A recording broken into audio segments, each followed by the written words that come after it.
हरिहंत परमात्मा महाविधि क्षेत्र में विराजमान, जिनकी अनंत अनंत कृपा हम सब पर बरस रही है, उस प्रभु की अनंत करुणा, अनंत मैत्री, अनंत ज्ञान को अनंत अनंत नमन। प्रभु तिन्नानंग तारियानंग बुद्धानंग बोह्यानंग मुत्तानंग वैगानंग स्वनुनंग सौदर्शिनंग। प्रभु तीनों लोगों को एक साथ जानते और देखते हैं, स्वयं तिर गए हैं, औरों को तार रहे हैं, स्वयं बोधि को प्राप्त हो गए हैं, औरों को बोधि दे रहे हैं, सर्वज्ञ तदर्शी। ऐसे प्रभु को अनंत अनंत नमन, प्रार्थना, कृतज्ञता के भाव। शासनपति भगवान महावीर, जिनका धर्म शासन धर्म संग हम धर्म में डुबकी लगा रहे हैं, उस प्रभु की साधना को, प्रभु के ज्ञान को, प्रभु की क्षमा को, मैत्री को अनंत अनंत नमन। प्रभु महावीर सिद्ध बुद्ध और मुक्त हो गए, परंतु उनकी वाणी आज भी हमारे लिए पथ प्रदर्शन का कार्य करती है, मुक्ति की ओर ले जाती है। तो हम चर्चा कर रहे हैं उत्तराध्यान सूत्र के सम्यक्त पराक्रम का। विषय है हमारा कल वाला प्रियट नायनंग भंते जीवे किम जनई। हे भगवान, परिवर्तना से जीव किस गुण को प्राप्त होता। परिवर्तना का अर्थ है एक शब्द को बार बार उसका चिंतन करना, मनन करना, गहराई तक जाना। तो भगवान फरमाते हैं प्रयत्नायनंग व्यंजनायंग जनाई व्यंजन लब्धिंग च उपाय। परिवर्तना से जीव व्यंजन और व्यंजन लब्धि को प्राप्त कर लेता है और पदानुसारणी लब्धि को भी इसको प्राप्त हो जाती है। परिवर्तना के अध्ययन किए हुए सूत्र और अर्थ को दोहराना, उसकी पुनरावृत्ति करते रहना है। जैसे कि मस्तिष्क से ज्ञान तंतुओं पर उसकी अमिट छाप पड़ जाती है, उसको परिवर्तना कहते हैं। जैसे देखो, बच्चे को कुछ पता नहीं होता, उसको बार बार कहते A for apple, A for apple, B for bat, C for cat, D for dog. तो उसको चित्र भी दिखाते हैं। धीरे धीरे उसके बच्चे के इम्प्रिंट पे बात आ जाती है। दूर से वो देखता है, वो कह देता है ये तो एप्पल है, एप्पल है, बैट है, सीट है। तो बार बार बच्चे को हम कहते हैं तो बच्चा अनुसरण करने लग जाता है। ऐसे आप किसी चीज़ को याद करना चाहते हैं। पहले ज़माने में तो स्मरण शक्ति इतनी तेज थी कि गुरु ने जो कहा शिष्य उसको एक साथ ग्रहण कर लेता था। भगवान महावीर के कोई हजारों वर्ष तक ये वाणी लिखी नहीं गई। वाणी बाद में लिखी गई जब भूल गए और 11 अंग उपांग जब माथुरी वंचना हुई, उसमें ये वाणी लिखी गई, क्योंकि सबको याद ही नहीं था। 11 अंग तो याद थे, उसके आगे 14 अंग याद नहीं रहे। तो फिर उनकी वाणी को लिखा गया, लिख करके सुरक्षित रखा गया। आज वही वाणी हमारे लिए उपलब्ध है सूत्रों के उपलब्ध में। तो हमें उसका किसी मंत्र को या सूत्र को दोहराने से एक तो मस्तिष्क के ज्ञान तंतुओं पर अमिट छाप लग जाती है, उसे परिवर्तना कहा जाता है। परिवर्तना से व्यंजन लब्धि, व्यंजन लब्धि का अर्थ होता है पठित पास स्थिर रहता है। गुरु से वाचना ली जाती है और परिवर्तना से बुद्धि में स्थिर हो जाती है, उसे विस्मृत नहीं होता। पदानुसारणी का अर्थ है कि एक पद का परिवर्तन करने से सारे आगे पीछे के पद याद हो जाते हैं, स्मृति में बैठ जाते हैं। ये एक विशिष्ट बौद्धिक क्षमता है, इसका विकास परिवर्तना से होता है। कल चर्चा की थी आपने, वही फिर दोहराते हैं। पान सड़े घोड़ा अड़े, पड़िया बिस्सर जाए, तवे पर रोटी जले, कहो चेला किसने आए। तो गुरु चेले से पूछते हैं, पान सड़ जाता है, घोड़ा अड़ा रहता है, पड़ा भूल जाता है, तवे पर रोटी जल जाती, कैसे। तो चेला कहता है, गुरु जी फेरा नहीं उसको। आप पान के जो पत्ते होते हैं, जो आप कभी पान की दुकान पे जाते हैं या पान लेते हैं, तो जो पान को बार बार उसको उल्ट पुल्ट किया जाता है। पान एक जगह रखे जाए, पान एक टोकरी में आते हैं, टोकरी को उसको अलग करके पानी में डाल करके फिर पान को उल्ट पुल्ट किया जाता है। यदि पान को एक जगह रखा जाए तो पान सड़ जाता है, उसको फेरा जाता है। और घोड़े को एक जगह आप खड़े कर दो तो घोड़ा अकड़ जाता है, घोड़ा अड़े, उसको घुमाना पड़ता है घोड़े को। और पढ़िया बिसर जाए, जो आपने याद किया उसको आपने रिवाइज नहीं किया तो भूल जाते हो, तो उसको फेरना पड़ता है। तवे पर रोटी जले, रोटी तवे पर डाल देते हो और उसको उलट पुलट नहीं करते, सेकते नहीं तो जल जाती है। तो ये चार चीज़ें व्यवहारिक दृष्टि से हम देखते हैं कि उसको बार बार उलट पुलट करना पड़ता है, तभी वो स्थिर रहती है।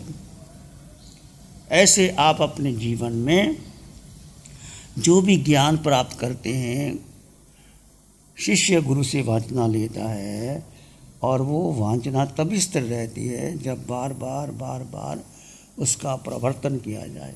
तो हमारे पास जो भी वाणी है, भगवान महावीर से प्रश्न पूछे जाते हैं, भगवान महावीर गंधर्व गौतम को उत्तर देते हैं। भगवती सूत्र जो 36,000 प्रश्न गंधर्व गौतम ने पूछे भगवान महावीर से और उनका उत्तर दे दिया। और समग्र पराक्रम में और तदयन सूत्र में जितने भी प्रश्न पूछे जाते हैं उनका उत्तर दिया जाता है। गुरु और शिष्य का संवाद, जैसे उपनिषद की रचना कैसे हो गई, शिष्य ने गुरु से प्रश्न किया, गुरु ने उत्तर दिया, उपनिषद रचे गए। महावीर की वाणी कैसे हुई, प्रकट हुई, शिष्य ने गंधर्व गौतम ने प्रश्न किया, भगवान ने उत्तर दिया, सुधर्मा स्वामी ने जम्बू स्वामी ने सुधर्मा स्वामी से पूछा और वो शास्त्र में आज हमारे पास उपलब्ध है। ऐसे ही बुद्ध ने, आनंद ने बुद्ध से पूछा, बुद्ध की वाणी प्रकट हो गई। अष्टावक्र की गीता, जरा जनक ने प्रश्न किया, अष्टावक्र की गीता मिल गई। तो पूरा जो भी लिटरेचर साहित्य है, निर्माण है, वो शिष्य गुरु से पूछता है, गुरु शिष्य को बताता है, तो उसकी रचना हो जाती है। तो ये भी आप देखते हैं कि महाभारत का जब युद्ध होता है और सेना दोनों तरफ से खड़ी है, कृष्ण रथ हाँकते हैं, अर्जुन ने जब चारों ओर से दृष्टि दौड़ाई कि चारों ओर तो मेरे संबंधी है, गुरु है, भाई बंधु हैं, तो मैं कैसे शस्त्र चलाऊं, उसने सारे शस्त्र छोड़ दिए। फिर कृष्ण ने उनको उपदेश दिया कि अर्जुन अपने कर्तव्य का पालन करो, डू योर ड्यूटी, धर्म है तुम्हारी, तुम अपने कर्तव्य का पालन करो। ये अब मत देखो कौन मेरा है और कौन पराया है, ये आत्मा तो अजर अमर है। उस समय गीता का निर्माण हुआ, 18 अध्याय लिखे युद्ध के क्षेत्र में, जो कृष्ण की वाणी है आज भगवत गीता के अंदर लिखी गई है। बहुत सुंदर ग्रंथ भगवत गीता भी, यदि आपने नहीं पढ़ा तो उसको पढ़ना चाहिए। तो ये कहने का अर्थ है शिष्य और गुरु का संवाद है, भगवत गीता की रचना हो गई।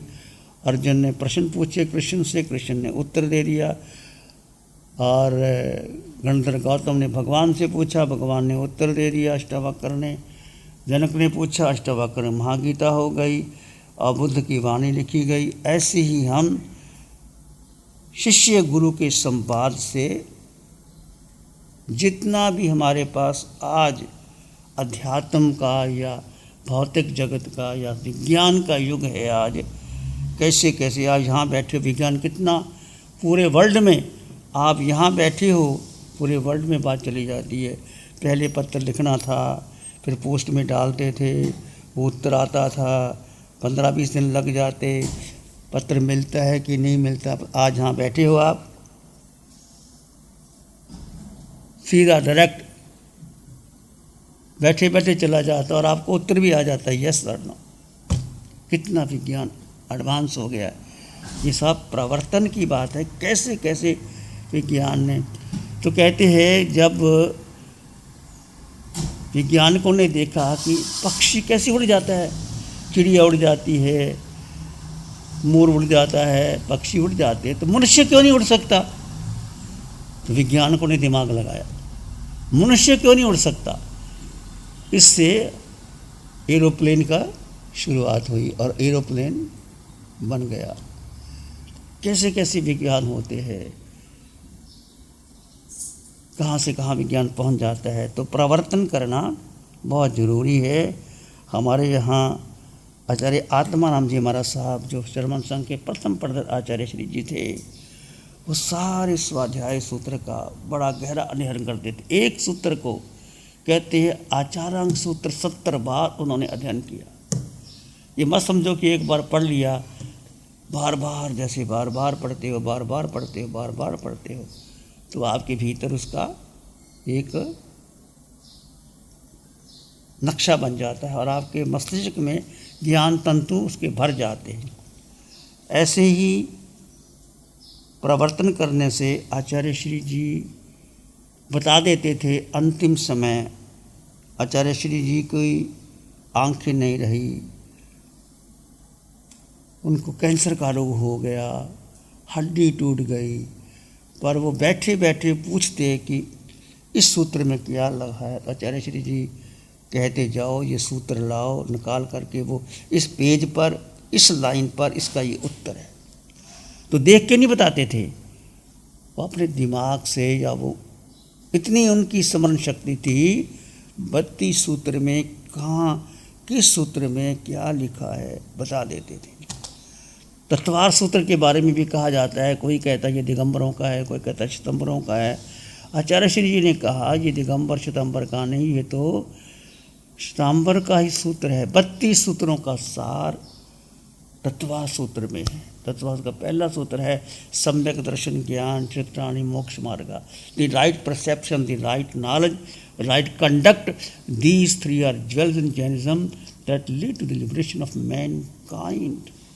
सम्यक दर्शन, सम्यक ज्ञान, सम्यक आचरण, ये आधार है जैन धर्म का, जिससे जैन धर्म की, जैन दर्शन की एक नींव खड़ी है। ऐसे ही आचार्य श्री जी के बारे में स्वामी फूलचंद जी महाराज साहब भी पूरा दिन शास्त्रों में और उनके सूत्रों में लयबद्ध होकर के परिवर्तन करते रहे थे। भगवान श्री राम प्रसाद जी वो बहुत जैन तत्व के ज्ञाता थे, उनके बारे में भी कहा जाए चलते फिरते इंसाइक्लोपीडिया थे। वो कोई भी तत्व बता देते थे। क्यों बता देते थे? इसके पीछे शब्द में एक सुगंध होती है, वर्तन से वो सुगंध प्रकट होती है, शब्द में मंत्र शक्ति होती है, अनुवर्तन से शक्ति का जागरण हो जाता है। जैसे आपने कभी गुलाब का फूल देखा, गुलाब का फूल सूंघा, चमेली का सूंघा, कमल का सूंघा, अभी आपको कहे गुलाब का फूल कैसा है, गुलाब की सुगंध कैसी है, तुरंत आपके मस्तिष्क पर गुलाब का चेहरा, गुलाब का फूल आपके सामने आ जाएगा। और कमल का फूल कैसा है, कमल सामने आ जाएगा। कमल की फूल की सुगंधी अलग है, गेंदे की अलग है, गुलाब की अलग है, चमेली की अलग है, जूही की अलग है, सब आपके मस्तिष्क पर आ जाती है। तो शब्द में एक सुगंध है और अनुवर्तन से वो सुगंध प्रकट होती है, प्रकट होती है।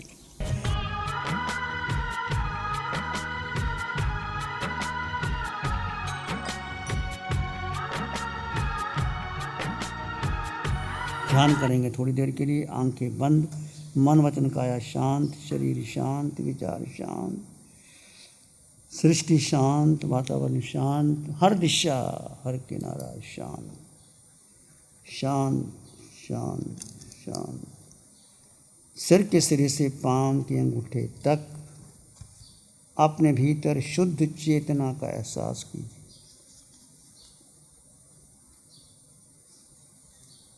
जड़ जीव का भेद कर दे।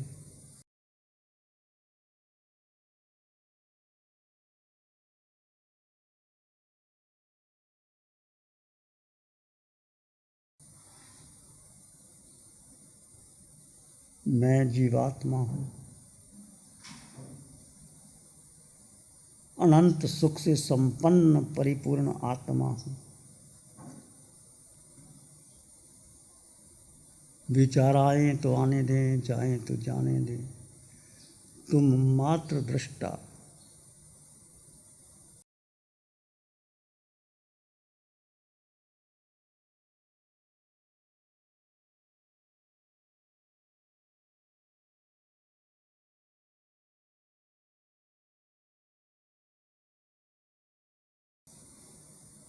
अपने भीतर गहरी मौन और शांति का अनुभव करें।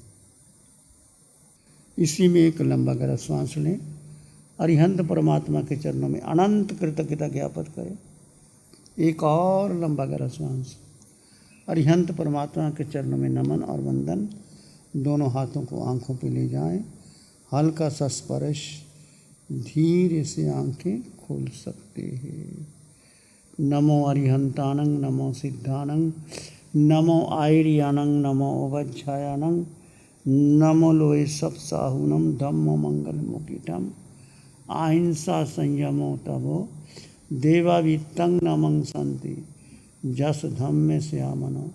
श्री चत्तारी मंगलम, आरहंता मंगलम, सिद्धा मंगलम, साहु मंगलम, केवली पाणत्तो धम्मो मंगलम।